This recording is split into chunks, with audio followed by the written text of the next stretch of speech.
Hello and welcome to Econoday Unplugged on Wednesday, the 23rd of October 2019.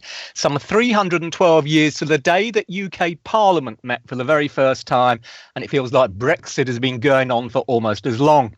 Mark Pender is across the pond on the US East Coast, and I'm Jeremy Hawkins here in London. On paper, outside of Brexit, of course, it's a relatively quiet time for financial markets, ahead of what is really a bumper period for major events and data next week. These will include from the US, the October employment report, FOMC meeting and quarterly refunding announcement, and elsewhere we'll get policy statements from the Bank of Canada, the Bank of Japan, as well as flash preliminary GDP and inflation from the Eurozone. Before we get there, though, let's have a look at how things stand at the moment and what recent developments might mean going forward. Mark, not the most important week for data your side, but has there been, or do you think there will be, anything new to sway expectations about the head might vote next Wednesday? If it does, if there will be anything this week, it would be coming from the durable goods report, which will be on Thursday, tomorrow. What we're looking at here are core capital goods. What those are basically machinery and the materials to make machinery that in turn produces goods. This excludes commercial goods. This excludes defense goods, and this excludes aircraft. And this reading, which is part of the GDP mix into a non-residential investment, hasn't been going very well, and at least it didn't in August at all, with a small decline. And that's what they're expecting. That's what forecasters are looking at again, is yet another small decline for this reading. At 0.2% is the Econoday consensus, and the range is actually pretty negative at minus 0.3 in the low end to 0.1 plus barely any gain at all. And those are the strongest optimists. Why this is so important for the Federal Reserve is it's a series of delineations with global trade slowing. That puts demand for U.S. goods, that lowers demand for U.S. goods. And when this is lowered, in turn, demand for business investment, to invest in new equipment and new machines to make more goods, will come down. And that is what we're seeing. And so the Federal Reserve is very specifically highly focused on this one particular thing, and as the leading element in the outlook for the manufacturing sector. Okay, interesting. With regards to that, can I ask you, the same day or the day after, we get the flash composite PMI figures, don't we, for October? Does the Fed pay much attention to those, or are they not so sort of survey interested? Well, I hate to say something negative about such a sweeping suite of economic data that's produced by market economics, but they're not very, very closely, in contrast to everywhere else, they're not very closely watched here. In fact, we barely get any forecasts at all from our panel, and so they have long been highly focused on the ISM, and they've been doing this for a much longer time, have a much more established sample base. You know, if you so look, I can ask you, do they differ much in terms of the results? Are they very different? Well, do you tend to get conflicting stories? Do they move in line? Actually, everything kind of moves in line. I mean, I can tell you right now. Just give me a second to open up the file, but they basically move in line. What has happened though is that the ISM has moved more dramatically in line. And let me just get that right up here. And so, I guess actually what I'm sort of coming down to, could you use the flash PMI as a leading indicator of the ISM number?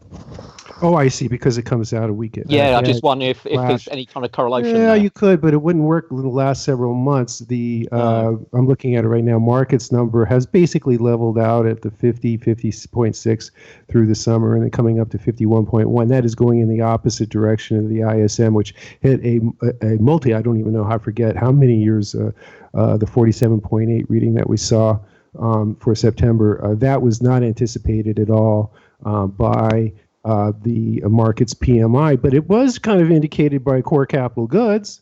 So, that gets us back to the durable goods report. And this is the contrast between definitive data and leading, anecdotal data that might give you a clue. But if you look at the trends for both of these ISM and market together over the last several years, or the last year, they're both kind of going down. So there's just, and right now, that ISM number, it really can't be overstated. The psychological significance this has on economists and their outlook. Okay, interesting. All right, then. Well, let's have a quick look at Europe. And I guess, although I don't really want to say it's all about Brexit, even with an ECB meeting tomorrow, that's Thursday, I'm afraid it is. So what's the latest? Well, try and boil things down as well as I can do.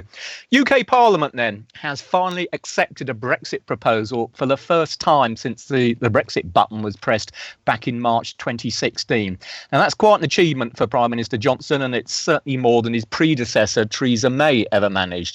However, yesterday's vote in favour of Johnson's new deal with the EU was really only a starting point. If it continues to go ahead, and it will no doubt be subject to a number of amendments that may or may not be palatable to the government and could take weeks, if not months, to be ratified anyway.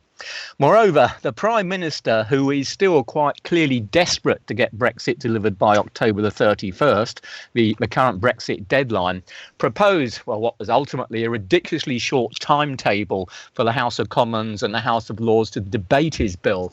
And this was aimed at really ramming the bill through both houses and was duly voted down. Consequently, he's decided to put the legislation on hold for the time being. So it currently means that Parliament is no longer discussing his bill and wants to see what the EU leaders are going to say. Now, currently, the rest of the EU is deciding what to do about the UK's request for an extension, which Johnson, very reluctantly, was obliged to write after losing another vote at the weekend. Now, the strong likelihood is that EU will say yes to the extension request, but at this stage, it's not clear how long they're actually prepared to give it for. The UK has, under the Benn Act, which forced Johnson to write his letter, looks for the 31st of January next year, so a 3-month extension. It may be that's what the EU would grant. There's an outside chance, I think it is an outside chance, that it will actually decline any such request, but they may actually want to go for a shorter extension or even a longer one. At this stage, we really don't know. So what next? Well, I suppose something we've got to say as a result of recent days, one thing is that Parliament has at least shown a willingness to agree a deal. And that must mean that the likelihood of Brexit actually happening has risen significantly. The stumbling block now really is the timetable.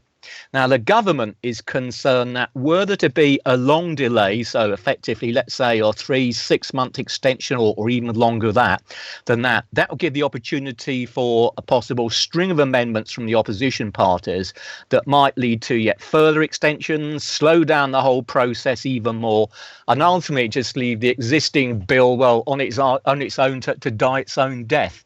So it does seem, as we currently sort of talk, that the next step may well be an early general election. That's certainly what the Prime Minister is touting at the moment. However, it's not as easy as that, because if we're going to have an early general election, we have a fixed 5-year parliamentary term now. In order to override that fixed year term, the Parliament has to have at least 2/3 majority of MPs in favour of doing so. And it's not clear at the moment that there's enough of members from the opposition parties who are actually prepared to come out and do that. And one reason for that is that there's been some opinion polls out over the last week or so which have suggested that the ruling Conservatives, they're running around about 36% or so on average in these opinion polls, and that's 12 percentage points above Labour. So taken at face value, we all know just how good these opinion polls may and may not be, but taken at face value, it suggests that the Conservatives would beat Labour quite comfortably. Jeremy? So, yeah. You said that the vote to accept the Brexit proposal indicates a willingness to do a deal. Okay, I have a couple questions about that. The first question is, as the deal stands now, which seems to include Northern Ireland in the EU or in some kind of a ambiguous way, or more toward the EU, certainly than the UK, which or Great Britain, which is I guess would be completely separated. But would that be considered a soft Brexit? I think it would do. And I think it's, again, if we go back to our little litmus test of what financial markets are thinking and looking at what's happening to the sterling euro exchange rate, over the course of let's say the last week or so, we've seen sterling euro appreciate by almost 5 percentage points.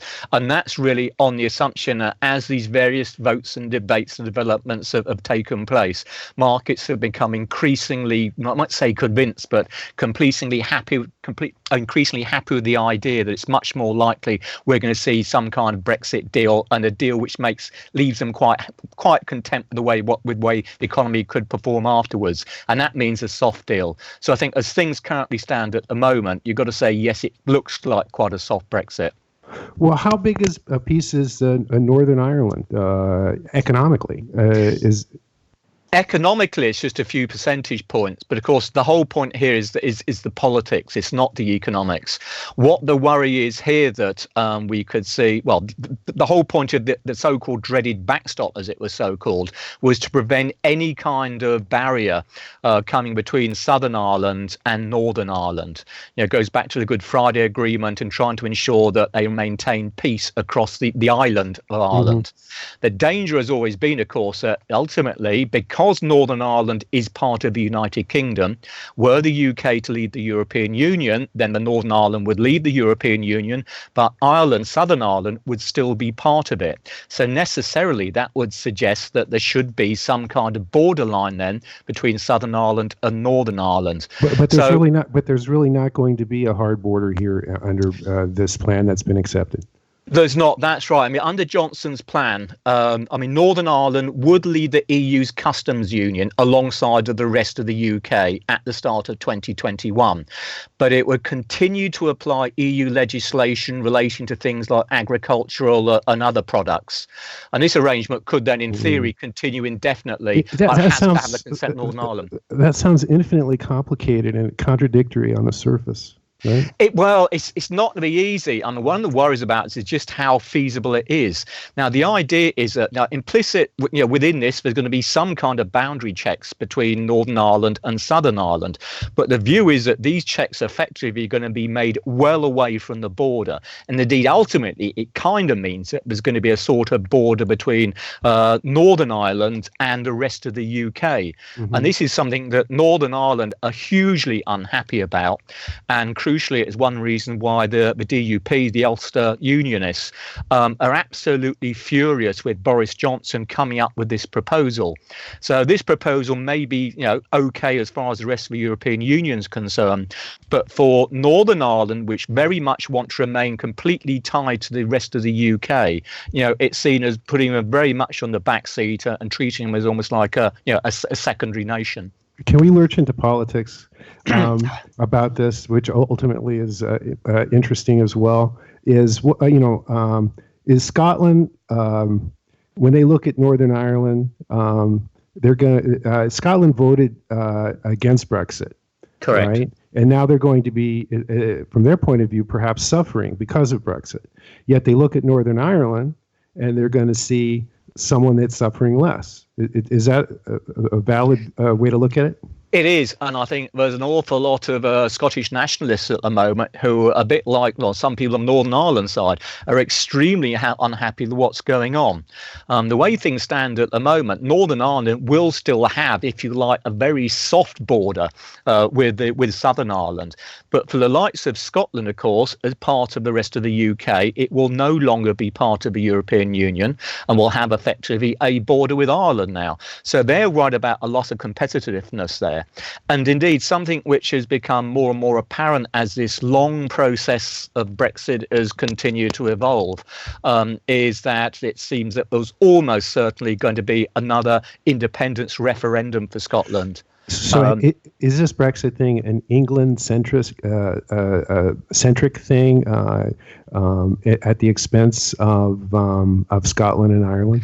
I think Scotland and Ireland would probably maintain, well, so certainly, adhere to that kind of a view, because at the end of the day, it's England which really voted to come out of the Union. The Scots were very much pro-remaining. So I think, you've got to say, at the end of the day, England dominates the United Kingdom, has the greatest number of members of Parliament, and ultimately what the English Parliament says, dictates what's going to happen to the UK. So I think yes. I'm sorry, do you see nationalists in Scotland and Ireland, Northern Ireland now, perhaps, coming out even stronger after all this? Yeah, I think that's almost certainly going to happen. We know that Nicola Sturgeon, who heads up the Scottish National Party, wants to have a second referendum, looking perhaps to hold it next year. Now, they did have the first referendum, of course, and people in Scotland at that stage wanted to remain part of the United Kingdom. But as a result of this Brexit deal, there's a lot of people now who are really very, very unhappy about it north of the border. So a second referendum's got to be a possibility, or not a probability, and it might well go the other way this time. Well, now, speaking of a second referendum, now that the Brexit proposal has been accepted by Parliament, does that really throw out the risk that there would be a second vote on the original Brexit question? Not completely, no, because let's suppose we get an early general election, and let's suppose the opinion polls have got it wrong and the Labour Party win it, and perhaps they win it with a coalition of the Liberal Democrats. Now, essentially, both those parties are saying, well, look, if we have a Brexit deal, we want to put it to the people and a second referendum to decide whether they actually want it. So I think were we to see a swing in favour of Labour and the Lib Dems, then we could actually still see a second referendum, even though, it probably if you had a vote within Parliament, I suspect they'd still vote against it, although not as much as they did previously. If there was a second referendum, that would imply that it would overrule the first vote. There wouldn't be a third vote, a tiebreaker, right? So the question I have is, it's to me a political precedent to shelve a Democratic vote would set a precedent that in the future other Democratic votes could be shelved. It's a fair point. I think some people would argue against it, and I think my own personal view is that what the general public just about voted for, if we go back 3 years or so ago now, was on the basis of very incomplete information and without the knowledge of where we currently stand in terms of a Brexit deal. And the idea was that it would be basically the UK would leave but still be able to trade completely freely with the European Union, and we'd almost cherry pick whatever we wanted, which of course was never going to happen. But I think so much has changed, and so much additional information has come out during the course of the last 3 years that, personally speaking, although yes, we have had a referendum 3 years ago, or just over 3 years ago, because the situation has changed so much, I think a second referendum would be perfectly valid. How about the hardcore Brexit people? What do you think how they would view it?